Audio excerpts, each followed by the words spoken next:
That came out of nowhere.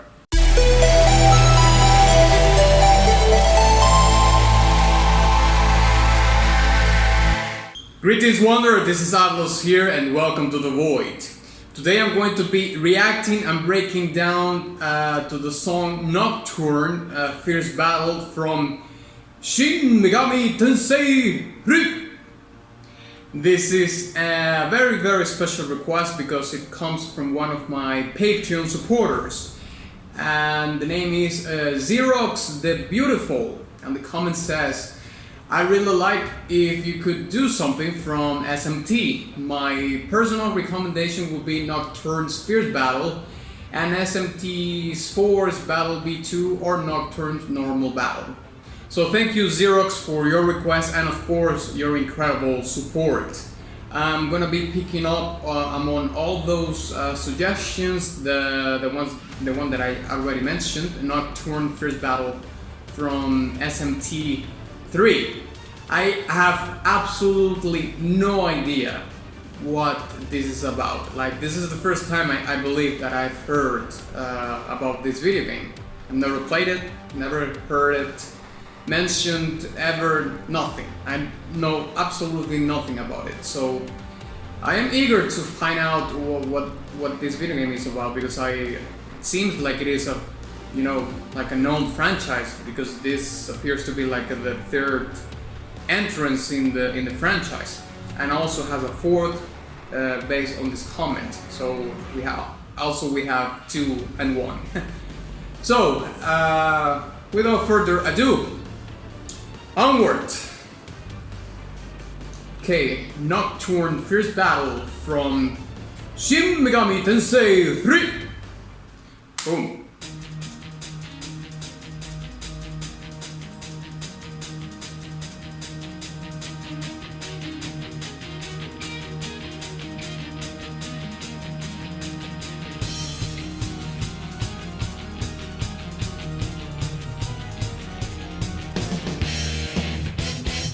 Wow!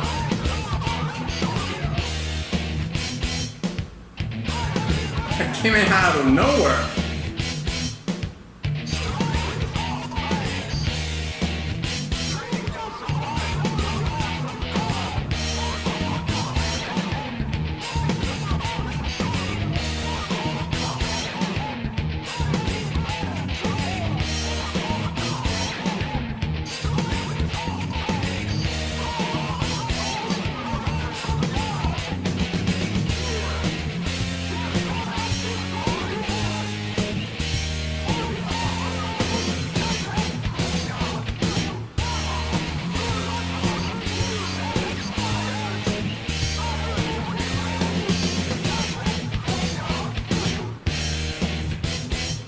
Satan will be released.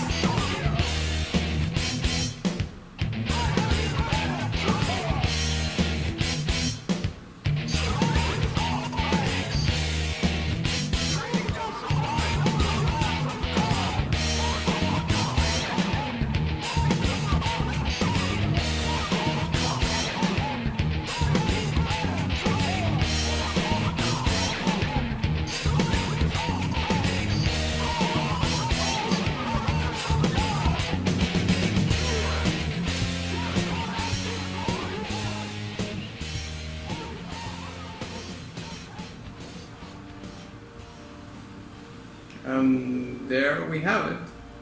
Yeah. Oh, I suppose it is supposed to, you know, loop over and over again. Well, this is definitely like a rock / metal song. It has a very particular build-up because it's very hectic on how the transitions comes in when the lyrics hits. So we're going to be talking more in depth about that, and also this particular track has lyrics, so we're going to be breaking down the lyrics also and try to dive in a little bit further into the storytelling of the game, maybe the lore of it, because it seems to have like a very much religious undertone. Maybe not exactly like literal religion as we see it in real life, but certainly an influence on how the concept of religion plays a role into the game. So let's break it down.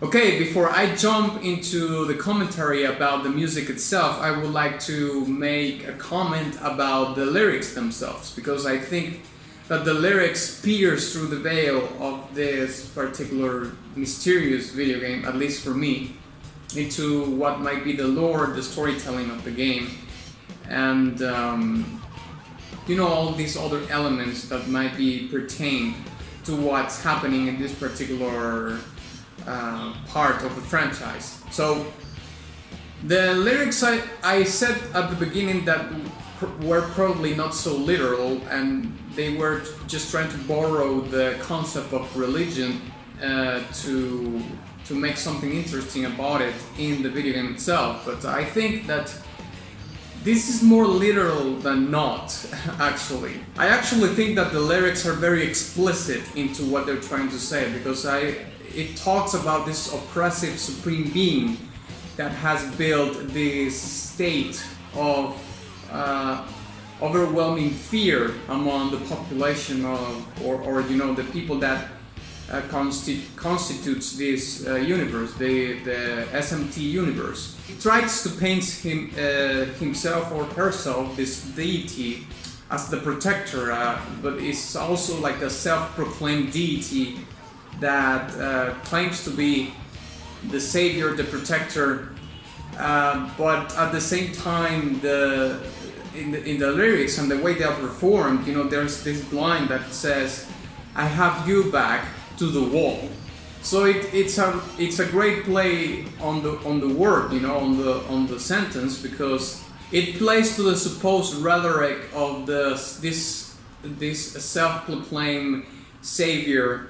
But at the same time, to the wall is like switching it up completely, upside down, and it's saying no, it has you back to the wall. It's like you're oppressed by fear.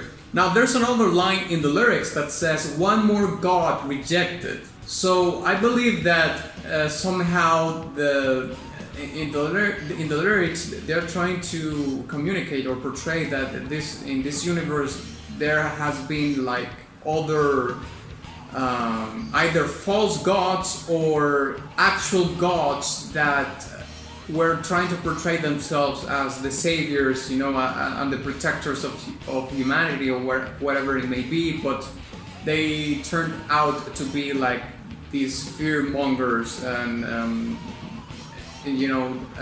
these oppressive supreme beings.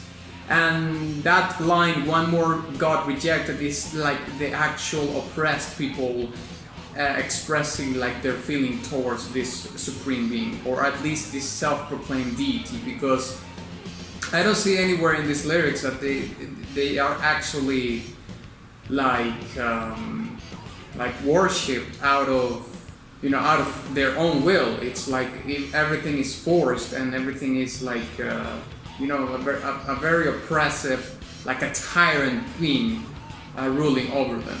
Now the final part that I want to talk about the lyrics, and probably the one that I find the most interesting one, is that it talks about Judgment Day, and there's an actual line that says, "Satan will be released."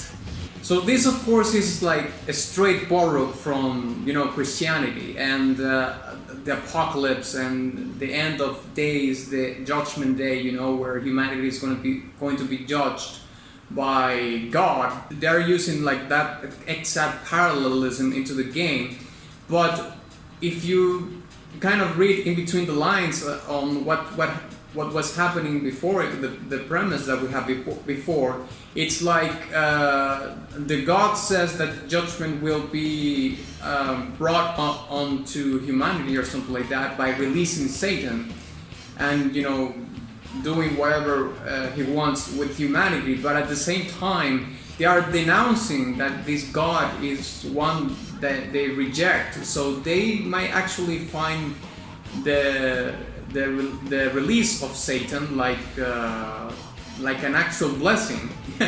So it's like an inverted kind of thing, because this self-proclaimed God or deity or this oppressive supreme being is like going to call judgment upon us by releasing Satan, but we actually think that you are Satan himself, like you are oppressing all of us and claiming to be this savior and protector, but actually we reject you as a God. So they might actually find the release of Satan like an actual blessing. So it might turn into something completely different, like the people in this video game, when the judgment day comes, Satan is going to be like an actual asset for them instead of them fearing the coming of Satan or the release of Satan into the world or something like that. Now let's talk a little bit about the music. I think that the track is a very standard rock. I mean, it has a rock intro, and it turns when this very abrupt change comes, which has a tempo change, it becomes like a metal song. But I don't think that that's the most interesting part of the song, because like I said before, it's kind of a solid, very standard tune in that regards. But what I find the most interesting thing about this track, and it's the one thing that unveils the most, at least for me, in terms of lore or storytelling and so on and so forth, is the vocals of the track, because they have this quality that they sound distorted and saturated, and you can draw a parallelism to this propaganda kind of thing, right? It is actually performed like a propaganda kind of thing. These saturation and distortion that the vocals have, of course, try to give you the impression that it's like like a broadcasted propaganda that is again broadcasted to everyone in a sign of telling the things like they are, like we have an oppressive God and we're looking forward to the release of Satan so we can maybe use him as an asset or something like that, and then we can deal with him or that kind of a scenario. But also I think it kind of resembles a little bit of the corruption that might have been going on among the members of humanity or society in this game. They might have the oppressive regime or the tyranny that by which they are oppressed might be like an actual punishment, thinking in religious ways, of course, because of how they themselves have been corrupted or corrupt inside themselves, and this is like a judgment call on them, and they are saying like, well, this God is very oppressive and so on and so forth, but we ourselves were corrupted before he came, or everything happened like not because of a judgment kind of thing, but because that's our nature. Like we ourselves, like we're not clean of the taint of corruption, human beings. It's like sometimes we do things that we're not proud of course, that lean more towards the dark side of the force, let's say. So I think that that's something that I could sense, or it oozes a little bit of that in the way the vocals are performed in this song. So that's the kind of thing that I find the most interesting about this particular track. So I think I'm gonna give it a silver badge. It's a solid song in terms of the composition, but I think that the most interesting part is certainly the lyrics and the way that the vocals are performed and how they are produced, like the saturation and the distortion that is going on in it. So yeah, thank you very much for watching this video. If you enjoyed it, please give it a like and share it with your friend. Also, please don't forget to visit my Patreon or Subscribe Star in case you want to give priority to your requests so it can happen faster and be featured on the channel. And of course my Teespring shop where you can get merch and all that jazz. And of course, ex nihilo nihil fit.